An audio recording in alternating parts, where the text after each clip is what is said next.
Bienvenidos a la cuarta sección de nuestra materia Principio de Interpretación Profética. Continuamos con las diferencias de las profecías no apocalípticas de las apocalípticas. Estuvimos viendo en la última sección las características de las profecías no apocalípticas. Ahora vamos al punto B, las características de las profecías apocalípticas. Número 1. Mayormente están basadas en sueños y visiones. Las profecías apocalípticas mayormente están basadas en sueños y visiones. Número 2. Generalmente son de índole escatológica, es decir, su foco está en el tiempo del fin. Generalmente son de índole escatológica, o lo que quiere decir que su foco está en el tiempo del fin, en los acontecimientos finales de la historia de este mundo. 3. Son de naturaleza incondicional. Dios es presentado en ellas como soberano, el Señor absoluto de la historia. Repito, son de naturaleza incondicional. Dios es presentado en ellas como soberano, como el Señor absoluto de la historia. 4. Son cósmicas en carácter, universales. Su tema es el conflicto de los siglos, universal. Son cósmicas en carácter, o sea, universales. Su tema es el conflicto de los siglos. Y en quinto lugar, hacen abundante uso de símbolos, de cosas no vistas en la realidad, en la forma en la que se presentan. Repito, hacen abundante uso de símbolos, de cosas no vistas en la realidad, en la forma en la que se presentan en esa visión, en esa profecía. ¿Ok? Características entonces de las profecías apocalípticas. Número 1, mayormente están basadas en sueños y visiones. Número 2, generalmente son de índole escatológica. Su foco está en el tiempo del fin. Número 3, son de naturaleza incondicional. Dios es presentado en ellas como soberano, el Señor absoluto de la historia. Número 4, son cósmicas en carácter, o sea, universales. Su tema es el conflicto de los siglos. Y 5, hacen abundante uso de símbolos, de cosas no vistas en la realidad, en la forma en la que se presentan. Y pasamos entonces al principio número 12 de interpretación profética. Principio número 12. Aspectos a tomar en cuenta al interpretar símbolos en las profecías apocalípticas. Aspectos a tomar en cuenta al interpretar símbolos en las profecías apocalípticas. Pueden ir anotando por número allí, por inciso. Yo lo tengo con algunas marquitas allí, así que no necesariamente voy a ir mencionando el número. En primer lugar, según el uso que les da la misma Biblia a esos símbolos. Recuerden, aspectos a tomar en cuenta al interpretar símbolos en las profecías apocalípticas.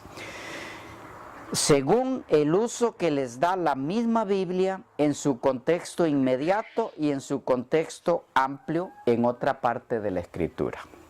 Es decir, para interpretar un símbolo, yo debo buscar ese símbolo en el contexto inmediato, a ver qué información me da el texto, y también en el contexto amplio de la Biblia, donde vuelve a mencionarse ese término, porque ahí hay nueva luz para entender respecto a ese símbolo. Algunas veces, punto 2 o inciso 2, algunas veces un mismo símbolo tiene más de un significado, de acuerdo al contexto en el que se use. Repito, algunas veces un mismo símbolo tiene más de un significado. Estamos en el principio número 12, ¿ok? No lo confundan con principio 13. Estamos en aspectos a tomar en cuenta al interpretar símbolos de las profecías. En el inciso 2, algunas veces un mismo símbolo tiene más de un significado según el contexto en el que se use. Ejemplo. Apocalipsis 22:15. Miren lo que nos dice. Apocalipsis 22:15. Dice, mas los perros estarán fuera. Los perros estarán fuera, hablando de la ciudad santa. ¿De qué son símbolos los perros aquí? ¿O qué representa los perros aquí? Porque a algo tiene que referirse. Son símbolos de la persona vil, desvergonzada. Si ustedes van a Deuteronomio 23:18, Deuteronomio 23:18, leemos allí: no traerás la paga de una ramera ni el precio de un perro a la casa de Jehová tu Dios por ningún voto, porque abominación es a Jehová tu Dios tanto lo uno como lo otro. Si notan, en este caso de Deuteronomio, en el contexto de la época del Pentateuco, perro allí hace alusión a lo relacionado con la prostitución. Dice, no traerás la paga de una ramera, en el sentido femenino, ni el precio de un perro en la casa, a la casa de Jehová tu Dios. ¿Okay? Ni de ramera ni de perro. Entonces está hablando de prostitución. En ese caso hacía alusión al homosexualismo en ese contexto. Si leemos Filipenses, vamos al Nuevo Testamento allá por un momento, el capítulo 3 y el versículo 2. Dice, guardaos de los perros. Otra vez, y vuelve a mencionarse perros. Guardaos de los perros, guardaos de los malos obreros, guardaos de los mutiladores del cuerpo. ¿A qué se refiere aquí? Guardaos de los perros, guardaos de los malos obreros. Malos obreros. Si vamos, por ejemplo, a Primera de Samuel 7, y vamos al versículo, Primera de Samuel 17, quiero decir, 17, versículo 43, es el caso del encuentro entre David y Goliat. Dice Goliat, y dijo el filisteo a David, ¿soy yo perro para que vengas a mí con palos? Y maldijo a David por sus dioses. ¿Ok? ¿Soy yo acaso perro? ¿En qué sentido se usa perro aquí? Llamar a alguien perro en ese contexto histórico era despreciarlo en sumo grado. ¿Ok? Cualquier cosa, no valía nada. Eso era lo que estaba sintiéndose, o como estaba sintiéndose Goliat. ¿Cómo me mandan a este pequeñín a derrotarme a mí? O sea, ¿qué valor me están dando? Bien, pero veamos otros casos. Mateo 7, solo por ver algunos. Y el versículo 6, Mateo 7, 6. Dice, no deis lo santo a los perros, ni echéis vuestras perlas delante de los cerdos, no sea que las pisoteen y se vuelvan y os despedacen. No deis lo santo a los perros. El término aquí es cusim, y se refiere a perros callejeros en busca de la comida inmunda. No se refiere ni siquiera al perro casero, aunque se está utilizando el mismo término. Y en el 15 del mismo Mateo, el versículo 26, Mateo 15 y el versículo 26, dice, respondiendo él le dijo a aquella mujer cananea, respondiendo él dijo, no está bien tomar el pan de los hijos y echarlo a los perrillos. Aquí cambia el término, se usa perro y el término es cunariois, pero significa perrillo callejero. Entonces, se refiere a personas inmorales, se refiere a desprecio, se refiere a perro inmundo, o más bien perro callejero, se refiere a perro casero. En este caso de Mateo 7:6 y 15:26, debemos tomar en cuenta que para los judíos los gentiles eran como perros. Y Jesús está queriendo darle un ejemplo a los discípulos al mirar que aquellos que ellos consideraban como perros andaban buscando el verdadero alimento y que por lo tanto hacían mal al considerarlos así. Pero bueno, ese es otro punto. El nombre perro describe entonces también a los que son desvergonzados, descarados, perversos, como pudimos ver en Deuteronomio 23:18. No traerás ofrenda de ramera ni de perro. En ese sentido era sinónimo de homosexualidad en ese contexto. Entonces, ¿a qué se refiere en el Apocalipsis? Los perros estarán fuera. Bueno, si ustedes analizan a fondo, casi que involucra todos los casos. ¿Por qué? Porque no entrarán los fornicarios y de paso se mencionan allí en el mismo versículo de Apocalipsis que menciona a los perros. ¿Y los gentiles? No, tampoco entrará ningún gentil a la Nueva Jerusalén. Todo el que entre habrá llegado a ser judío en el sentido espiritual. Porque recuerden que cuando aceptamos a Cristo, ya no hay judío ni griego ni escita, hombre ni mujer. Todos pasamos a ser miembros del pueblo de Dios. Pero ya no se nos considera gentiles, al contrario, según el propio Jesús, se considera gentil a aquel, según Mateo 18, que después de ser sorprendido en el pecado y amonestado, rechaza la exhortación de la iglesia y entonces continúa en el mundo. Jesús dice, tenle por gentil y publicano. Cuidado, aquellos que piensan que la palabra de Dios es para los gentiles, en ese sentido no. Cuando aceptamos a Cristo como nuestro Salvador, dejamos de ser gentiles para pertenecer al pueblo de Dios. Ahora somos parte del nuevo Israel de Dios. Por eso tampoco ningún gentil entrará en la ciudad santa en ese sentido, en ese contexto. Sino gentiles sí, pero que pasaron a ser parte del nuevo Israel de Dios. Entonces, ¿qué significa perro en Apocalipsis? Estamos en el ejemplo de no entrará ningún perro. Bueno, si usted analiza a fondo los diferentes significados, casi que los abarca todos. Y aquí hay un simbolismo riquísimo para entender cómo no ser perro para poder entrar en la ciudad. ¿Ok?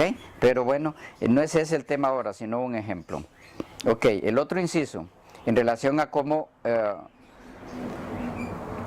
tomar en cuenta al interpretar los símbolos en las profecías. ¿Qué aspectos tomar en cuenta? El siguiente inciso. Los símbolos, o para tomar en cuenta los símbolos, es importante entender que los que en su contenido involucran periodos específicos de tiempo, aparentemente cortos, esto es contrario a la característica de las profecías apocalípticas que mencionamos, o las no apocalípticas más bien, porque dice así, los que en su contenido involucran periodos específicos de tiempo aparentemente cortos, en verdad son largos. Símbolos día por año.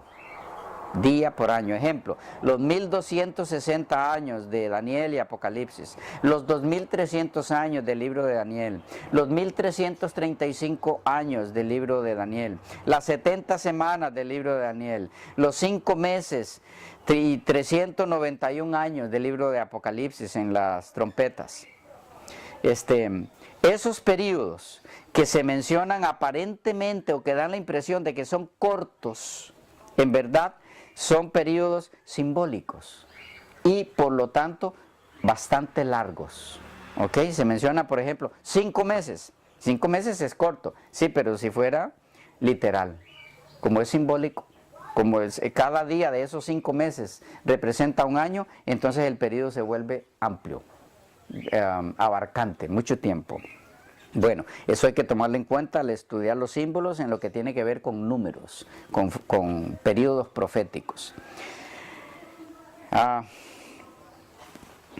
En las profecías apocalípticas también es importante tomar en cuenta que al estudiar los símbolos, estos símbolos de las profecías apocalípticas enfatizan el día del Señor.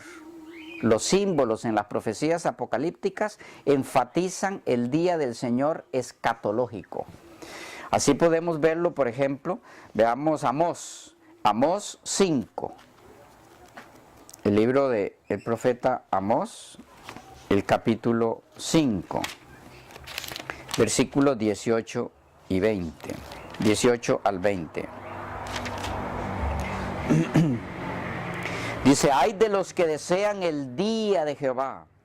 ¿Para qué queréis este día de Jehová? Será de tinieblas y no de luz, como el que huye de delante del león y se encuentra con el oso, o como si entrase en casa y apoyare su mano en la pared y le muerde una culebra.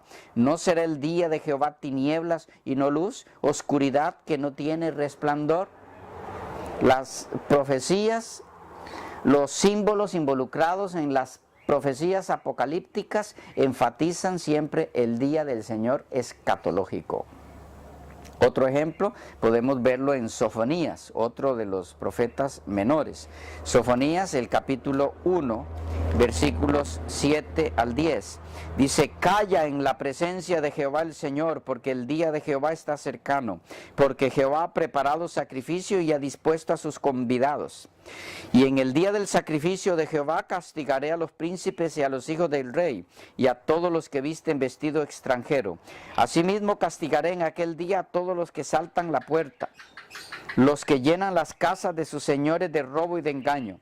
Y habrá en aquel día, dice Jehová, voz de clamor desde la puerta del pescado y aullido desde la segunda puerta y gran quebrantamiento desde los collados.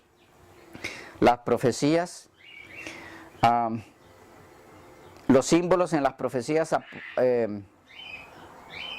apocalípticas enfatizan el día del Señor escatológico. Lo mismo vamos a encontrar, por darles un ejemplo más, en Joel, el capítulo 1 y el versículo 15. Joel 1, 15. Ay del día, porque cercano está el día de Jehová y vendrá como destrucción por el Todopoderoso. El capítulo 2 y el versículo 1. Tocad trompeta en Sión y dad alarma en mi santo monte.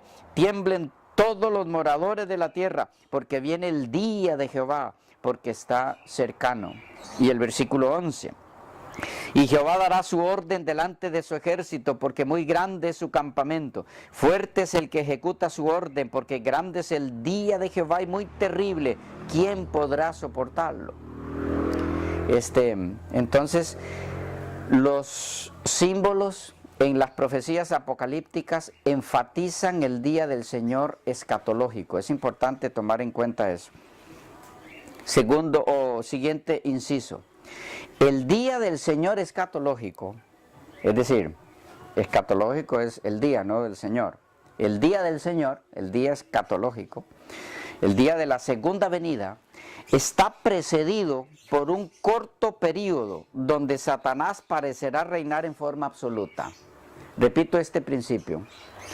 En el estudio de las profecías apocalípticas y en los símbolos que aparecen en esas profecías, el día del Señor, el día escatológico, el de la segunda venida, está precedido o antes de ese día, siempre se menciona un periodo corto donde Satanás parecerá reinar en forma absoluta.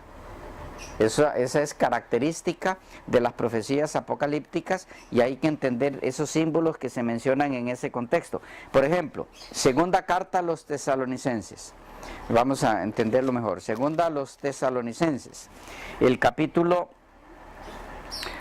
2, versículos 3 al 6.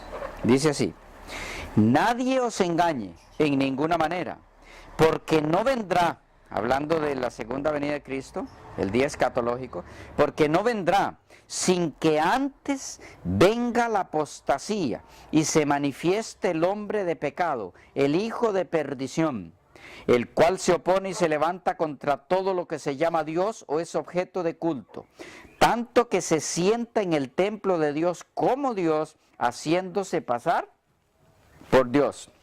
¿No os acordáis de cuando yo estaba todavía con vosotros? Os decía esto, y ahora vosotros sabéis lo que lo detiene, a fin de que a su debido tiempo se manifieste. Entonces, el día del Señor está precedido por un corto periodo donde Satanás parecerá reinar en forma absoluta. Eso va a aparecer siempre en las secciones escatológicas, proféticas, donde se habla del día del Señor. Siempre hay un periodo antes de ese día donde Satanás parece tener control absoluto de la situación en el mundo. Otro inciso a tomar en cuenta en ese mismo principio, 12. La palabra mundo y tierra tienen un sentido negativo. Eso es importante. Son figurativos, son simbólicos. La palabra mundo y tierra tienen un sentido negativo. Estamos en los símbolos, en las profecías apocalípticas. La palabra mundo y tierra tienen un sentido negativo. Tierra hace alusión al grupo contrario a los santos. Esto es de mucha importancia para entender algunos aspectos vitales de los acontecimientos finales. Veamos la evidencia bíblica de esto, de que tierra hace alusión al grupo contrario a los santos. Apocalipsis, el capítulo 13 y el versículo 8. Apocalipsis 13, 8.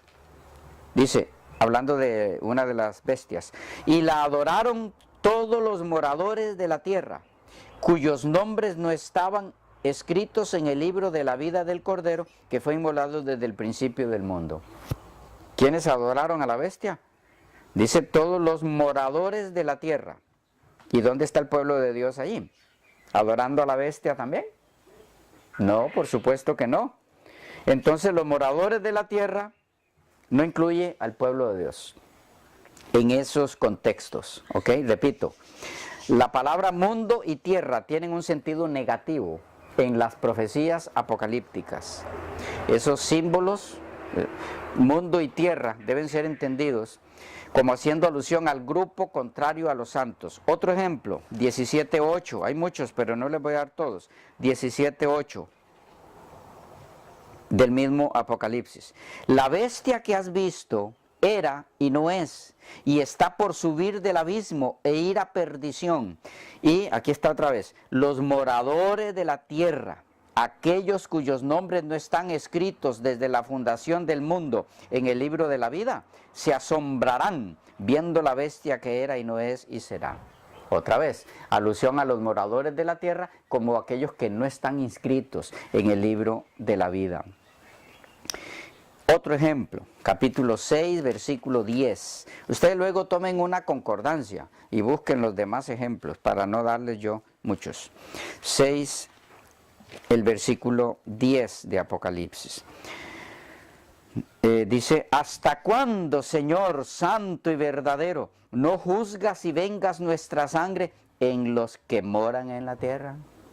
O sea, fueron los moradores de la tierra los que dieron muerte a estos mártires del Señor.